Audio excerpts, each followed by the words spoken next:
Welcome to day 2 of the letter S. Remember back when we were doing B and you were introduced to flourishing, and then F and G, we really worked on solidifying some of the flourishing basics and how to add them to your letter? Well, it's a good thing we did, because that's a great way to change up your S. Take whichever S you feel suits you best, or one that you would really like to play and experiment with. For instance, you might choose this one because you think that you can imagine beautiful possibilities for a piece that you're currently creating for a room in your home. In this S, the top is larger than the bottom, and you're going to use some of this extra space now in order to make that S even more special with some flourishing. Remember that our 2 basic flourish lines that I would encourage you to look at the most are the S shape, which is perfect for this letter, or a simple circle or oval. You can go in to this S and create a very interesting shape in here because there's this circular area.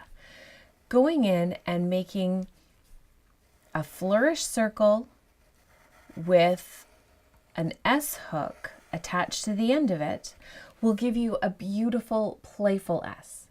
You could try that with any of these other letters. Let's do this one that has most of its weight on the bottom. Now, you wouldn't want to do your flourish up in here because it would end up being really small compared to this huge space down lower in your letter. Instead, let's add our flourish to this large open space that's just begging for something to be put into it. Here you can sketch out your circle or oval inside, trace through it, and then come out on the other side with your flourish. Now, it's almost like it's missing something up at the top, so that might be a perfect place to add in a serif line. A serif line is just an ending on your letter that's a straight line. Sometimes it's a really nice way to make a letter look finished or complete.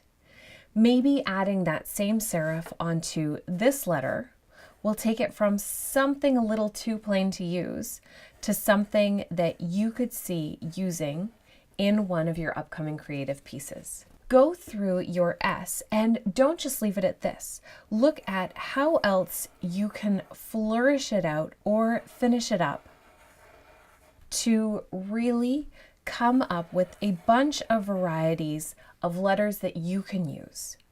So maybe even taking this down without that flourish in the middle would be an interesting way to do an S.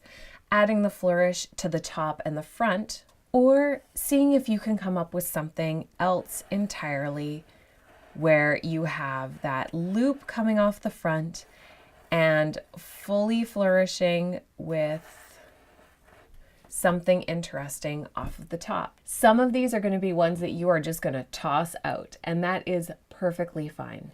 This is all about playing. We haven't wrecked our page yet. Now we have. And that's the fun thing about knowing you're just going in and brainstorming. You're not expecting the page to be perfect.